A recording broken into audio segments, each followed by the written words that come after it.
myself would be the worst thing. That was the podcast the last couple of weeks. It's a conversation with myself. Like these poor people.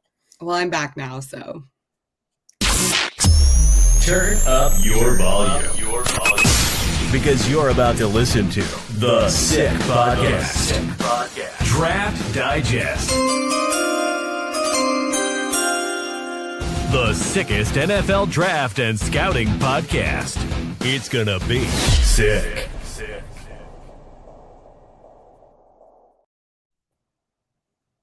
Welcome into the Sick Podcast Draft Digest. Emily Van Buskirk, John Vogel. She's finally back from vacation. I think we're done with our vacation travelings. You have work travel still to do over the summer, but everything is finally smoothing out. Hope everybody listening is doing great. Happy early 4th of July to everybody out there, and to our Canadian friends, because we have a bunch of Canadian people that work on this podcast with us that are all great. Late happy Canada Day. Totally. That's why we didn't do the podcast Tuesdays, because it was Canada Day. So, Emily, happy to have you back finally. How are we doing? Good. I know. I don't usually take time off, so it was weird being on vacation.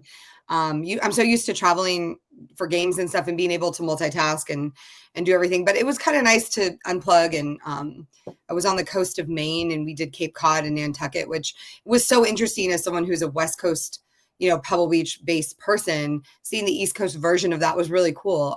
Got some golf in, which was nice. We actually I thought that you would think this is funny. At the resort I stayed at, we hit golf balls into the ocean. They're biodegradable and they contain fish food. So they feed the ecosystem. So that was kind of like a cool thing I've never done. Yeah. Yeah. I didn't know they made that stuff. That's interesting. I had no idea, but I've hit golf balls in the ocean before out here, and not safe ones. So I felt pretty bad about that. But now I learned you can get these ones. So I'm going to start doing that, which is pretty neat. Sounds like every golfer needs to get those, because every golf has got some ponds or something that's got some fish. Yeah. In it. So sounds like we need to talk to our golfing friends and let them know that there's a new product out there that's revolutionary. I know if someone could run with that and market it, I feel like it would really take off. So it should be has it been on Shark Tank already? We need to find out. Never heard of this until I saw it. So, and I work in golf, so I was very surprised. I think it's new, but I bet you it'll take off. So for all you golfers out there, definitely look into it if you're into Fantastic. Well, so as we continue the summer scouting series, want to touch on some news in the league to start. I guess they're calling it a blockbuster trade that went down earlier this week between the Miami Dolphins and the Pittsburgh Steelers. Micah Fitzpatrick gets dealt with a conditional pick to the Miami Dolphins, back to the place where he was drafted. Mm-hmm. In return for all-pro corner Jalen Ramsey and tight end Johnny Smith, and a 7th-round pick in 2027. This was a very interesting trade. And I might have to start off by ragging on the Miami Dolphins here for a minute, because I love adding Micah Fitzpatrick to this team. This defense, they needed a safety. They needed someone on that back end that could they added a lot of depth this year, but they didn't, have that big guy that's going to be the anchor of that group, that position group. Now they have that. What I didn't like is that I don't mind giving up Jalen Ramsey. He's been in trade talks all offseason. He's also turning 30. And he got a raise with the Pittsburgh Steelers going there, which is a very rare thing for a corner at 30. So kudos to Jalen for pulling that off. That's awesome. The issue that I take with what the Miami Dolphins did in the trade was moving Johnny Smith with that trade. For Jonnu, it makes all the sense in the world. This is the third time he's going to be playing with Arthur Smith, who's the Steelers' offensive coordinator at the time, right now, currently. He came into the league with the Titans with Arthur Smith. Arthur was able to make him a mismatch weapon that they used in that offense that primarily ran through Derrick Henry. He goes to New England for a couple of years. Arthur takes the head coaching job with the Falcons. They reunite in 2023 in Atlanta. Then Arthur gets fired. Johnny goes to the Dolphins, puts up an all-pro season, 88 catches last year, career highs in receiving yards, career highs in receiving touchdowns. And now he comes into Pittsburgh back with Arthur Smith as part of this deal. So that's the issue that I take, because the Dolphins have very little depth currently in their tight end room, or at least when they made this trade, right? They have Pharaoh Brown, who has played with the Seahawks a little bit. They had Julian Hill, who was their backup last year and played sparingly. They added Jalen Conyers in the draft, who is an interesting prospect, but he is a long, long way away from being able to play. Probably more of an H-back. Tanner Connor is still there. Tanner came from Idaho State. Again, H-back type. And then Hayden Rucci, who's on like his 5th team in 5 years. So, yeah. The Dolphins decide the next day to make a trade with the New York Giants for the prodigal son returns. Darren Waller comes out of retirement, which is crazy. I'm glad you're addressing it. It's crazy. Waller. So this is the recap of what the Dolphins did at the tight end position this year, which, if you watch the Dolphins last year, this was a critical position for them in this offense. Yeah. That's why Jonnu had such a great year, because he was the perfect fit for the type of player they wanted. He's a little bit undersized. He's, plays bigger, plays physical than he actually is. So you went from trading you traded away your 30-year-old all-pro, basically, or Pro Bowl player. I don't know if he's all-pro tight end, but he's Pro Bowl. You trade him away, coming off of career highs, in a trade that involved another player that was trying to leave. You got a safety out of it. Okay, cool. A really good safety. Yeah. And you decide to replace him with a guy who's 33. He's had hamstring issues the last 4 years and didn't play last year. Mm. Why? Maybe they know something that you don't know. Is it that I'd like to see the court documents and see how much alimony he owes to his ex-wife, Kelsey Plum. Oof. I think that might have something to do with it. He didn't have a choice. He's got to come back to work, get another paycheck. That might be part of it, because this is a guy that he retired from the NFL last year because of the mental strain that was put on him, right? And he's always had mental issues. Yeah. I mean, that's been something throughout his whole career. But it was weird to me that he did retire when he did, after coming and going through all the stuff. The timing felt weird, but. And then of course he dropped the rap song too. Dude, so I have some of his music on my Spotify playlist. So wow, that's first person. That's first person I've ever heard that. I actually made a TikTok with one of his songs. Sounds. There's a few. They hit. All right. Okay. Not a whole album's worth, but there's a few. The stuff that I'd heard, I was not impressed. But I'll send you some songs. They might be some deep cuts, but the man is passionate. All right. He is passionate. Yeah. That doesn't always equal success, but he is passionate about what he does. I'm interested to see if maybe this is a new lease on life for him then. Do you think I would imagine it has to be. Yeah. You know what I mean? Divorce is never a fun thing. I don't like to joke about it. That was a joke that I kind of threw out there just because it was low hanging fruit. I'll be honest. I was being a little mean. It's all right. Alimony's a real thing. That's okay. But no, it is a tough thing to go through. And so if you're a guy that has this history, because before it wasn't as much mental stuff when he was in his mid-20s. It was more of the substance abuse that he was going through. So which those were directly related. But I mean, it's not been an easy road for him. But there's a lot of guys like that. I mean, look at, not a lot, but there are other guys like that, Max Crosby. I mean, there's a lot of guys that have gone through this publicly.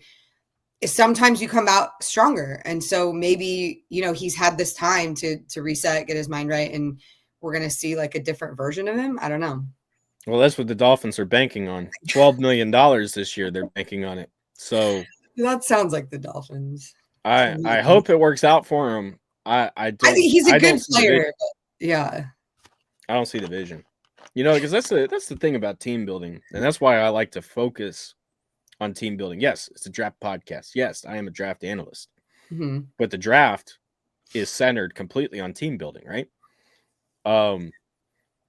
If you're bringing in a guy, you're getting rid of your guy that's been productive. He was healthy last year. He played really well. Fit the role exactly the way that you wanted to. Now, you're not really changing staff in Miami, I don't think. So you're kind of expecting a lot of the same stuff this year. And we're going to bring in a totally different type of player to fill that role. So hopefully they hit, with like Jalen Conyers. Hopefully he's a lot better than he looked like he was at Texas Tech. Hopefully Julian Hill steps up. Somebody he's going to have to in this tight end room. Yeah. Otherwise, this is going to be that's going to be a weak point on an already weak offensive line that the Dolphins have. They've had one of the worst offensive line groups the last 2 years in the NFL. It was so bad that they were scheming, misdirection, and all kinds of other looks, literally to cover for the fact that they had a bad offensive line to be able to run the ball in any capacity using that speed that they had in that backfield. But there have been some changes. Last year there wasn't a running back on that team that ran anything slower than 4.40. Everybody on that team was sub 4.4. This year they've added 2 running backs that aren't necessarily known for their speed in Alexander Madison, who ran a 4.67 when he came out, and Ollie Gordon they added in the draft, who ran a 4.61 this year. So obviously there is some sort of a change that's coming in. I'm just not seeing the vision with Waller, who's not a blocker. He's not a guy that's going to come in there and, he's a receiver in a tight end body. So if he stays healthy too, that's the other thing. If he stays healthy, I don't see it. I think it'll be all right. He's got to have been doing something in this last year that sparked him to. I mean, you don't just retire and then come back. It's pretty. I mean, I guess unless you're like Brett Favre, I don't know. It's pretty rare to see a guy go out, especially after. I mean, he had 8 seasons. It's a pretty decent amount of time, especially for a tight end, for him to go out and come back. So something must have happened. I feel like we're gonna see him just be on fire. He's gonna be like a different person. He's gonna have to be. He's gonna have to be. I think he's gonna step up. He's resilient. He's a resilient guy. So I'm picking the over on him, whatever it is. I'm taking it. Just let's go. And then he'll make better music, and then I'll be able to listen to more songs. So the shining voice of positivity on the podcast after listening. I'm feeling positive. Yeah, I'm feeling good. I'm feeling positive. So on the Steelers side of this, this made a lot of sense. You've got 2 really good corners on this team this year. Darius Slay comes over from the Eagles. You have Joey Porter Jr., who has been, outside of his bouts of being a little too physical at times, he's been pretty solid. Jalen Ramsey gives you a lot of flexibility on the secondary now, because this is a guy that can drop into coverages. He can play safety. He can play in the nickel. He can play. He probably can still play at corner. But at this point of his career, you're probably looking at him more as the safety that replaces Minka. Or maybe let's put that in a better way. Minka this year with the Steelers, and I didn't realize this until I went back and I kind of looked at the tape and I looked at my notes from the year. I was like, Deshaun Elliott had a phenomenal year and nobody talked about it with the Pittsburgh Steelers. Yeah. He was absolute stalwart on the back end. He outplayed Minka, which is probably part of the reason that this has been done. So if you have Deshaun Elliott, he'll probably move into Minka's role, and then you take Jalen and you move him into Deshaun's role. Yeah. So Deshaun gets the elevation. Ramsey probably moves into the safety slot, and you have a really good nickel in Beanie Bishop, who he came out of nowhere, out of West Virginia, and absolutely lit it up when he was on the field. He was so much fun to watch. The thing with corners when they start getting older, and I think I've talked about this in different episodes, I'm not sure with you or anything, but the corner position is so dependent upon reactive athletic ability, right? Yeah. If you look at those videos of Tyreek Hill, who is probably the best athlete in the NFL right now, right? He holds his camps and he tries to cover high school kids and he gets roasted. And those videos go viral. That's because while he is a great athlete, he is not a great reactive athlete. So reactive athletic ability is really more so about instincts and body control than it is anything else, because it's reacting, essentially having that hand-to-eye coordination, body to eye coordination to react to what the guy is doing running the route in front of you. So as corners get older, a lot of the time they can't hold up with their speed, being reactive enough. So Jalen at this point, he's got really great size. He's 6'1", he's 210. He's a good tackler when you need him to be. Probably moves into that safety's position. Yeah. That's a really good secondary this year that Pittsburgh put together. I think they're looking like, I mean, I guess the thing is you get a lot of stuff taken away with the Steelers because of the Aaron Rodgers stuff. So it's hard to hear about anything else and how things are going to play out without having that name mentioned in the same breath. But if you take him out of the equation just for a second, I think they're going to be dangerous. They have all, like, obviously his play is going to be a big factor, whether that can work out or not, I guess we'll see. But they're, as a team across the board and from a coaching perspective, I feel like I love Arthur Smith. I think he's one of my favorite offensive minds. So I think across the board, they're going to be like stealthily scary. They have all the pieces, but the main piece I think that's missing is the quarterback spot. There you have Aaron Rodgers, who, okay, Aaron was productive last year. I'll give him that. 4,000 yards, 28 touchdowns, I think 11 interceptions. I think I was close to a career high for him. Yeah. The thing is, when you watched him play, he is not the same Aaron Rodgers that anymore. He is a shadow of himself. He's older and injured-er, and that's I like Aaron Rodgers, and I get a lot of hate for it. But I've known the guy. He's a Cal guy, so Bay Area guy. He's been around a lot. I've been around him quite a bit. I like him as a person and as a player. I think he's incredibly talented. But the polarizing effect he's had on so many fan bases now, it's hard to separate out, who he is and what he can do. Which I think going in is just he's already up against it. You know what I mean? Even if he does manage to do something right, it's tough. So it's just the attention. It doesn't even matter what he can and can't do. And we'll see. I think he's got a year in him. Come on. Oh, he'll play this year. No, I think it's going to be better than people think, though. That's where I probably differ from you a little bit. Because most people probably differ. One of the things that really that helped him separate was his scrambling ability. Yeah. And that was a very underrated aspect of his game because he didn't do it a lot. He didn't have to a lot of the time in Green Bay for those years that they were really good. Of course. They had a line like, you can't believe. Right. They protected him. Yes. And so when he did scramble, when he did run with the ball, he was one of these 6 yards a carry average guys that was very productive, when he actually did it. But he'd only do it maybe 35, 40 times a year. Yeah. So that was the aspect to his game. First, that's one aspect that's missing. I think that his arm is starting to weaken. You're not seeing him drive the ball with velocity like he could. He's not driving as far as he used to be able to. Yeah. And so when you take away that scrambling ability, you end up with another Russell Wilson, essentially, albeit a few inches taller. But Russell still thinks he can scramble. Russell still thinks that he's got that athletic ability. And when you watch him, he does not. He cannot get away from people. So the Steelers are going to, and hopefully Aaron, this is the impact that Aaron's going to have on the offense because of the respect that he garners when he walks into a building.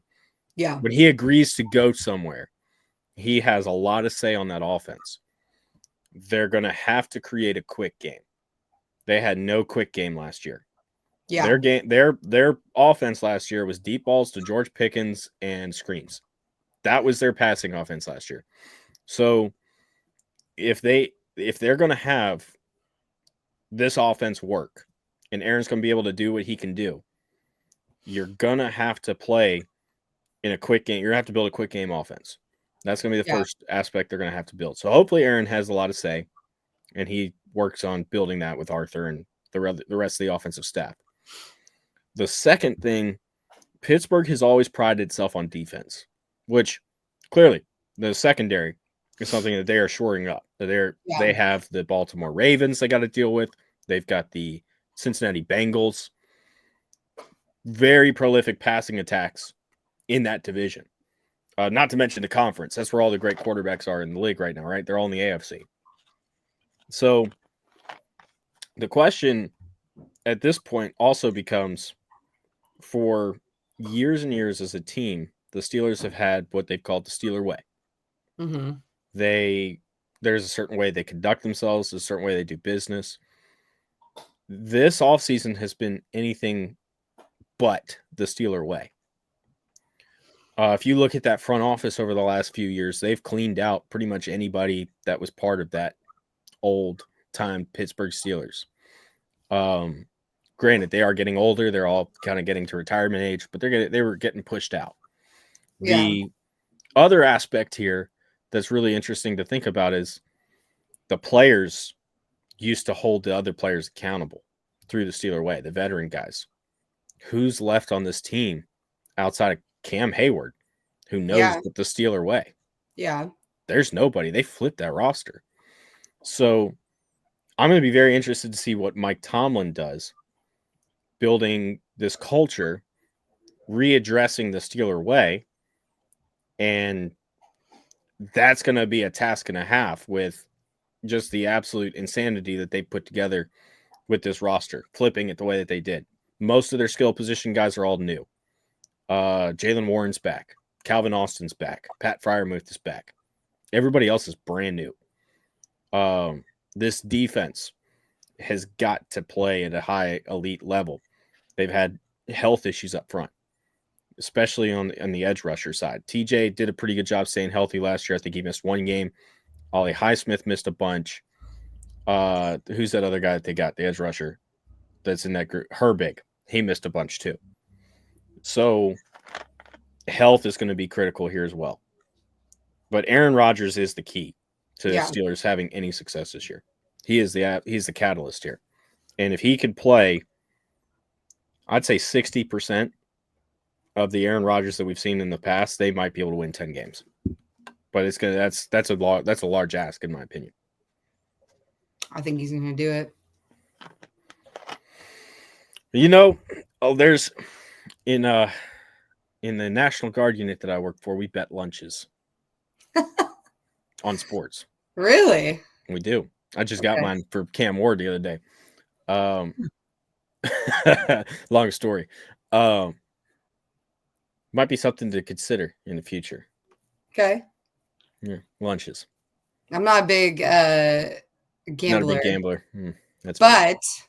I have strong opinions and gut feeling. So I will meet you there. But I don't know. This is kind of it. This is it for him. So it's either this or nothing. And if it doesn't go well for Rodgers, he goes down as, the bulk of his career, I feel like, gets forgotten, and he's not that guy. So I feel like if you're him, and with the resources he has and the way he's rehabbed himself and the things he can do for his body. I was watching some video about, and I think George Kittle was talking about how much he spends on his body during the season, during the off season, and, multiply that by whatever with someone like Aaron Rodgers. I just feel like it has to work. He has to make it work. And I've seen him do that, I just feel like he's going to do. I mean, he has to. It's not going to go well. If the season fails, then that's how he's going to be remembered. No way he goes down like that. No way. That's fair. That's all fair too. And That's what he's made it clear it's his last year. Yeah. He went on Pat McAfee last week and said that. So it is his last year in the league, and this is his last chance to add that second ring and match Peyton, basically. Or at least just put all of the stuff that's in the last couple of years behind him and go out on a high note of what he can do. Because if this crash and burn, that's just it makes me sad, because this is a guy who was one of the best players I've seen in college football, and then at the next level, and then has been marred by just so much controversy over the past couple of years that's how he'll be remembered. I mean, it is a little bit like Brett Favre. I don't know, in that regard, it's just sad. And so I hope that he has a good year, and I think he will, but we'll see. Let's hope he doesn't get caught up in any Hattiesburg scandals like Favre did after his career. That would kind of be. I don't know if you've watched that documentary, and listen, we all know the stories, right? I know the stories. It's crazy. And I told you my Brett Favre story about how I caught him. Dude, quick sidebar here about Brett Favre. Nothing but love for the guy, respect for the guy. I've met him a few times, but I was at the Senior Bowl in Mobile, and I was at one of the charity events that we sponsored there for kids, special spectators. Awesome organization. They have sick kids come out to games. It's really great. And so we go every year, and they had Brett Favre as a special at this one. And, Brett, he's older. I mean, this is a couple years ago, but he's not doing as well. So walking's a little bit hard for him. He's a little bit overwhelmed. And I just remember I'm standing by the stage because we're going to interview him. We have a camera or whatever. And he's coming down off the stage, and they're like kind of crowding him. So he stumbles going down the stairs of the stage and falls off of the stage right at me. I'm in like full dress up gear. I have heels on, and I just put my arms out like this, and I caught him. And I don't know like what person above was watching me or saving me, but I stood strong. And this is a big man. Yeah, he is. He's a big guy. He's huge, and he is heavy. But I was just like, dude, I can't fall. I can't drop this guy. He's a legend. I would I would fail. So I literally caught him, held him, and then placed him back on the ground. And it was like this crazy moment. And, it's funny, if we ever get Trey McBride on the show, when we do, he was there and saw it. And he and I laugh all the time. Yeah, it's pretty. So we have witnesses. Okay, we do. Okay. Kim was standing next to me, so she saw the whole thing, and then Trey was actually there and saw it. And it was like, everyone's like, "How did you catch this man? He's hulking." But I did. It's the fullback glove. Brett Favre, so. Oh, it's fullback glove. That's what it is. Yeah, it was. I was like, I can't. I literally willed my body to not crumble underneath him, and I was wearing like tiny heels, like spindly. Oh my god, I don't know how I didn't clap. That's what I'm saying, is mind over matter. You can will yourself to do anything. That's what it is. But that's my Brett Favre story. That's awesome. No, so I guess going to take this to the last little bit here, because we're already close to 30 minutes. This trade was very interesting. Obviously, it was big because you've got guys that have been all Pro Bowl level players moving. This is also, I think, Pittsburgh is made it very clear they are all in this year. Yeah, these are not the moves. Well, yeah, but these aren't the moves that you make, when you're thinking 2-3 years in the future. Long term, yeah. This is stuff. This is very reminiscent to what the Rams did the year that they made their Super Bowl run. Yeah. With bringing in Matt Stafford. Yeah. Going out and getting Odell Beckham Jr. Going out and getting a big, Von Miller. So these are the types of moves that are very similar to it. The Rams, unfortunately, are really the only team that have pulled this off.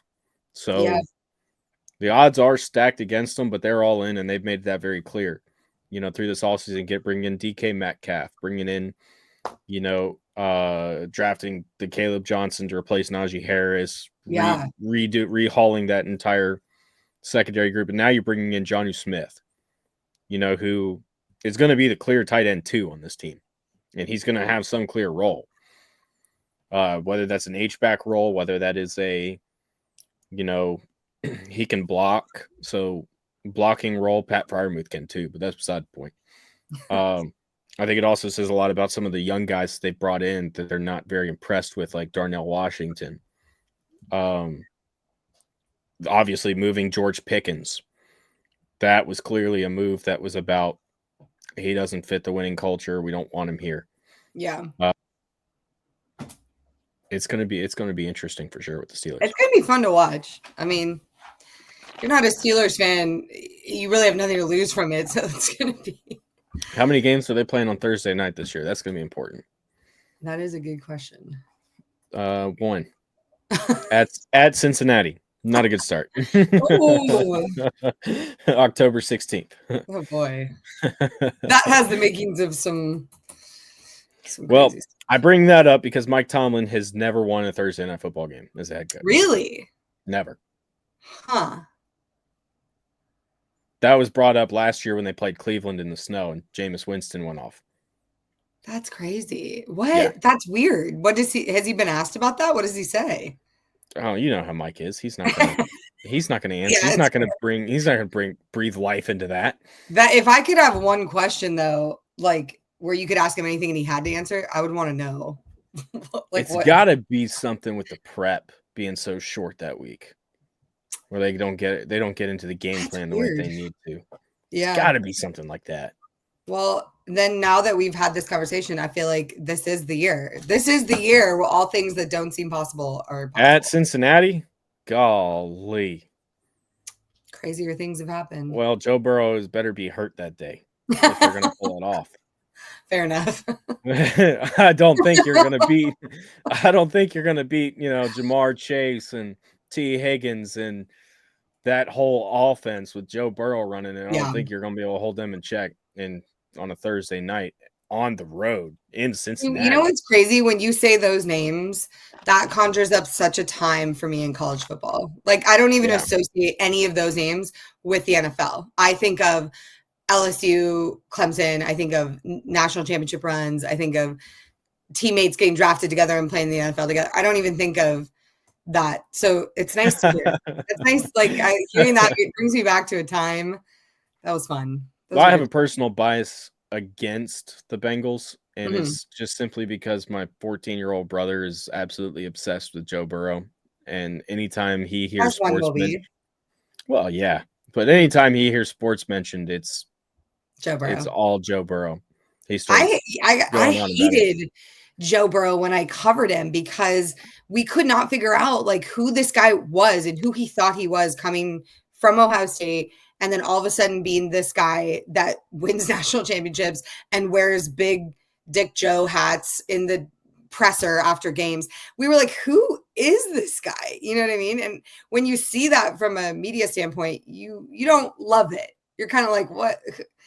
This doesn't seem like a team guy. It doesn't seem like I don't know. And he just kind of rubbed people the wrong way. And he either loved him because you were a college age girl who thought he was extremely handsome, or B, one of his teammates who were ride or die for him, loved the guy, or you really couldn't stand him because he came off as a little bit cocky, a little bit, whatever.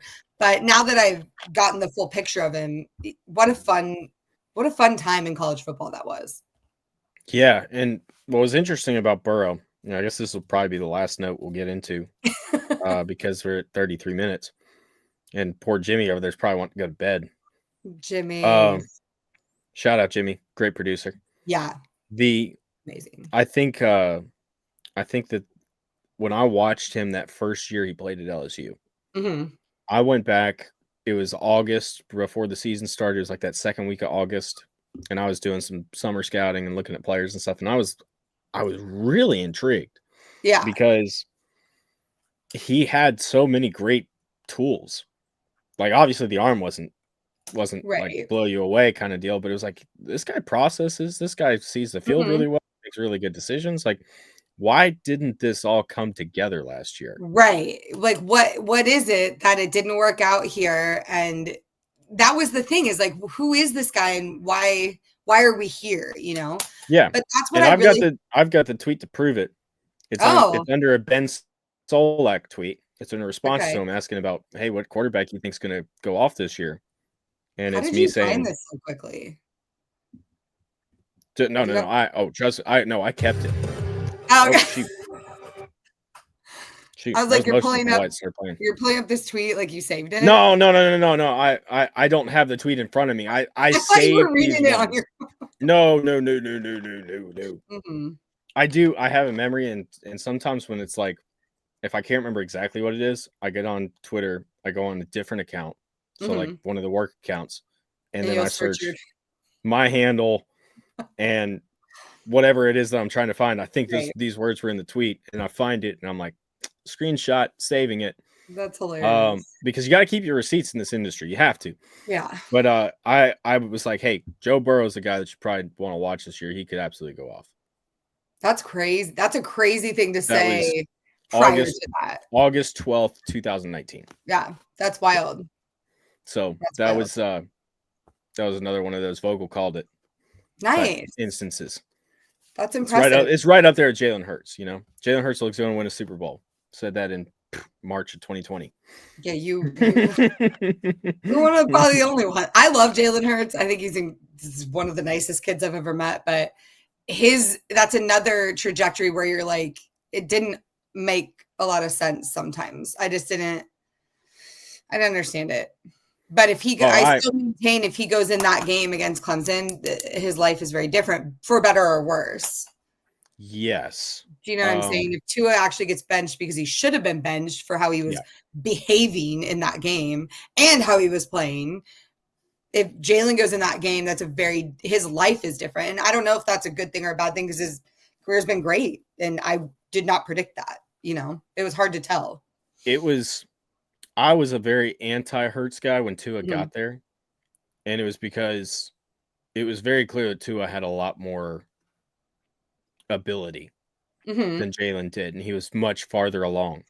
And as they were playing him that year, I'm sitting there going, I understand Tua's a freshman and Saban doesn't like to play freshmen and all that stuff. But most coaches don't. I mean, that's a pretty standard thing. And there's a reason, because they're children. And Tua was the biggest of, and no hate to him, but his mature level development was slower. And so when you look at a guy like Jalen and him, it's a no-brainer as far as decision making and maturity, right, and full awareness. What's really interesting is hearing afterwards that Brian Dable, the offensive coordinator at the time at Alabama, wanted to play Tua over Jalen the entire season. And so that was the real deciding factor in the national championship to pull him, was that Dable had been pushing it all year. And then Tua comes in, wins game, all that. And then I thought that this is how Jalen won me over, and this is why I thought he was going to be successful, is because the way that he handled that situation. Yeah. Where you've been benched at the highest stage. The guy that replaced you won the game that you were losing, and you didn't transfer. You stayed there. You put your head down. They brought in a quarterback's coach. You worked. You got better. And then you come back in against Georgia in the conference championship the next year, the team that you got benched against. Yeah. When Tua gets hurt and you play and you win the game. That's all. Yeah.